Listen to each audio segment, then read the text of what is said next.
सारनाथ स्थित प्राचीन काली माता मंदिर के ऋषि टीला शक्तिपीठ पंचायती बड़ा अखाड़ा में इस वर्ष अखंड रामचरितमानस का पाठ सकुशल संपन्न हुआ।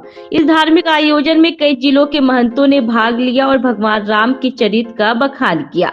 आयोजन के अंतर्गत भंडारे का भी आयोजन किया गया, जिसमें सैकड़ों भक्तों ने प्रसाद ग्रहण किया और पुण्य लाभ प्राप्त किया। महंत श्री श्री 108 श्री रजनीश दुबे महाराज ने मीडिया से बात करते हुए बताया कि अखंड रामचरितमानस का पाठ करने से सभी कष्टों और बाधाओं से मुक्ति मिलती है। उन्होंने कहा कि सारनाथ ऋषि मुनियों की तपोस्थली रही है, जहां पे ऋषियों ने कठिन तपस्या की। इसके अलावा भगवान बुद्ध ने यहीं से पहला उपदेश प्राप्त किया था, जिससे यह स्थान न केवल काशी बल्कि पूरे विश्व में प्रख्यात है। महंत रजनीश ने यह भी कहा कि हिंदू, मुस्लिम, सिख, ईसाई सभी भाई हैं और हमें राजनीतिक और जातिवाद के चक्कर में नहीं पड़ना चाहिए। भगवान एक है और सभी को उनका सम्मान करना चाहिए। उन्होंने बाइबल, रामायण और अन्य पवित्र ग्रंथों को उल्लेख करते हुए कहा कि इन ग्रंथों में कहीं भी यह नहीं लिखा है कि भगवान अनेक है, वे एक ही हैं। ठीक है, चलें। गुरुजी, आज भंडारा का आयोजन किए हैं, किस संदर्भ में किए हैं? क्या इस मंदिर को 2000 साल पुरानी ये मंदिर है।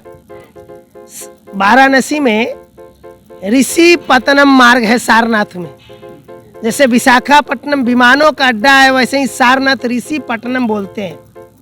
यहाँ 88,000 ऋषि रहते थे और ये पूरा ऋषि टीला है। तो इस ऋषि टीला पे भगवान शंकराचार्य को यहीं पर दर्शन हुआ था, भगवान शंकर का और माता काली का। तभी से यह शक्तिपीठ स्थान है। तो 2000 वर्ष इसके पूर्ण हुए हैं। और जिस समय ये 25 दिसंबर को लोग सोचते हैं कि ये तो क्रिसमस डे है, लेकिन ऐसा नहीं है। मार्गशीर्ष मास शुक्ल पक्ष एकादशी तिथि थी, जिस दिन भगवान शंकराचार्य को इस स्थान पे भगवान शंकर और माता पार्वती का दर्शन हुआ था। तो 2000 वर्ष उनको दर्शन हुए, संपन्न हुए हैं। अभिनव शंकराचार्य भगवान भी यहाँ तपस्या किए हैं। तेलंगे स्वामी भी, बाबा सहजाराम भी, अभिमुक्तेश्वरानंद जी, तेलंग स्वामी भी, दर्शन मुनि नागा बाबा। यानी इस स्थान का एक ऐसा इतिहास है कि यहाँ वाराणसी में जो भी संत तपस्या करने आए हैं, सो सारनाथ में ऋषि टीला के ऊपर ही बैठ के उन्होंने तपस्या की है।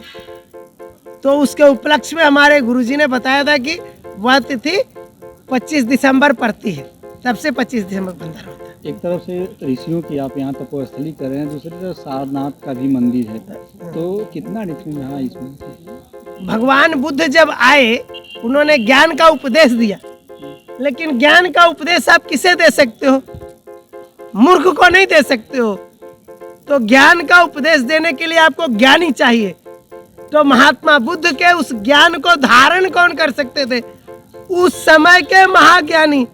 तो भगवान बुद्ध ने 5 ब्राह्मणों को ज्ञान का उपदेश दिया ऋषियों की भूमि पर, कि जहां उनको ज्ञानी मिल सके, जो उनके ज्ञान के उपदेशों तक आम जनता तक पहुंचा सके। तो ये ऋषियों की भूमि और ज्ञान की भूमि, उनमें और हम में कोई भेद नहीं है, क्योंकि 10 अवतार में हम तो उन्हें अपना मानते हैं। और 1950 से पहले बुद्ध धर्म नाम का कोई भी धर्म नहीं था। आज भी सुप्रीम कोर्ट बुद्ध धर्म, जैन धर्म को हिंदू धर्म की शाखा ही मानता है। बुद्ध धर्म, जैन धर्म और सिख धर्म ये हिंदू धर्म की शाखा है, एक वृक्ष है। हमारे यहाँ ऐसा कोई विवाद नहीं है। हम बुद्ध मंदिर जाते हैं, गुरुद्वारे जाते हैं, जैन मंदिर जाते हैं, वो लोग भी हमारे यहाँ आते हैं। हमारे यहाँ कोई विवाद नहीं है, हमारे यहाँ कोई बंटवारा नहीं है। राजनीतिक षड्यंत्र के द्वारा बुद्ध धर्म, जैन धर्म और सिख धर्म को अलग किया गया है। हम सभी एक हैं। सिया सुन्नी जैसे लड़ते हैं, सिया को सुन्नी मुसलमान मानने को नहीं तैयार है, फिर भी वो मुस्लिम है, उनके यहाँ विवाद है, मारकाट है। हमारे यहाँ कोई विवाद नहीं है। हमारे यहाँ 33 कोटि देवता जरूर है, लेकिन हम किसी भी मंदिर में जा सकते हैं। हमारे यहाँ 3 लाख किताब जरूर है, लेकिन हम सभी एक ही मंदिर में जाते हैं। और हम किताबों के लिए और मंदिरों के लिए नहीं लड़ते मरते हैं।